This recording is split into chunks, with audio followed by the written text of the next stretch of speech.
Ini kan kita habis USG, Dek. Kemudian dari hasil USG ini didapatkan bahwa kamu lagi hamil. Kemudian ada namanya miom. Miom itu apa? Bu bidan, kayak gitu ya. Berarti kata-katanya sekarang dirubah. Biar apa? Kamu nggak panik dulu. Jangan panik dulu. Kalau seandainya hamil dengan ada miom ini gimana Bu bidan? Kayak gitu ya caranya. Yang pertama, ya Bu bidan kasih gambaran dulu. Nih, Bu bidan gambar ya. Bu bidan orek-orek nih. Nih, seandainya ini rahimmu, rahim, kemudian ini anakmu. Kemudian yang di titik ini, yang bubi dan bulat-bulat ini nama miom, ya.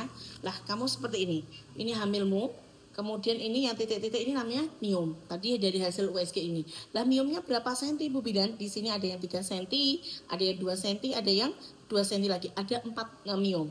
Lah Bu Bidan, dengan hamil ada miom kayak gini, ini bagaimana? Bagaimana hamilku nanti? Apakah anakku menjadi cacat atau bagaimana kayak gitu ya? Kita terangin dulu miom. Miom adalah di mana ada jaringan yang kita bilang miom itu tumor jinak ya Dek ya. Tumor jinak itu kayak daging, kayak bakso kayak gitu kalau kita logikain. Dia bulat kayak bakso, kenyal dan isinya lemak. Lah kok bisa tumbuh miom ini bagaimana Bu Bidan kalau kita hamil? Yang pertama, ketika kamu tumbuh miom dalam kehamilanmu, kamu jangan takut dulu. Miom itu tidak akan membuat anak kita cacat. Lah itu yang perlu digarisbawahi. Itu kan yang bikin kamu takut kan? Takutnya anaknya cacat kan? Lah ini Bu Bidan kasih tahu, miom itu tidak akan membuat anak kita menjadi cacat ya, itu yang pertama. Nomor 2, kalau kita hamil dengan miom, resikonya apa? Berarti kan harus kamu pertanyakan itu ke bidan.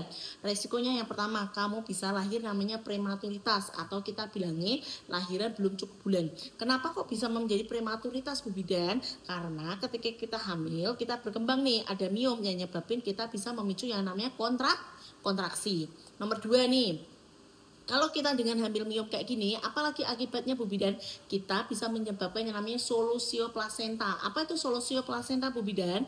Solusio plasenta itu adalah di mana ari-arinya ngerikiti dulu atau arinya keluar sebagian atau keluarnya kayak ngerikiti itu kayak gak keluar semua tapi dia kayak sebagian yang keluar. Kok bisa Bu Bidan? Akibat dari miom ini sendiri.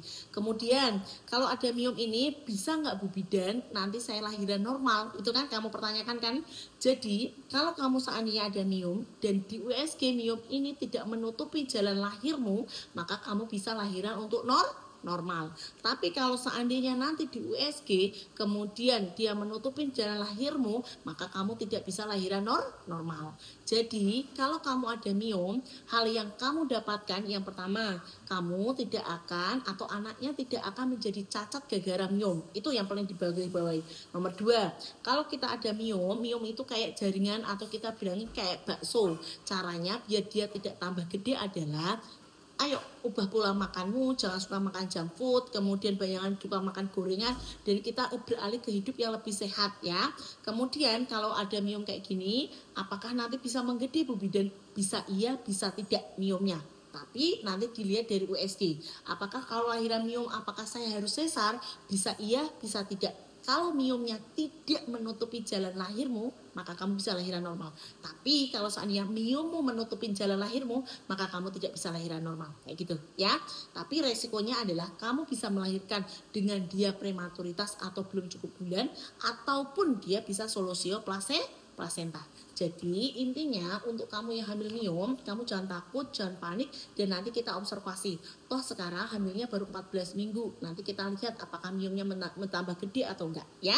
Jadi jangan panik ya. Jadi kalau kamu yang lagi hamil dengan miom, jangan panik dan periksakan ke dokter kandungan secara berkala bagaimana untuk perkembangan miom dan perkembangan anaknya dan bagaimana ukurannya bertambah atau tidak ya. Semoga menjawab ya Nak ya pertanyaannya ya.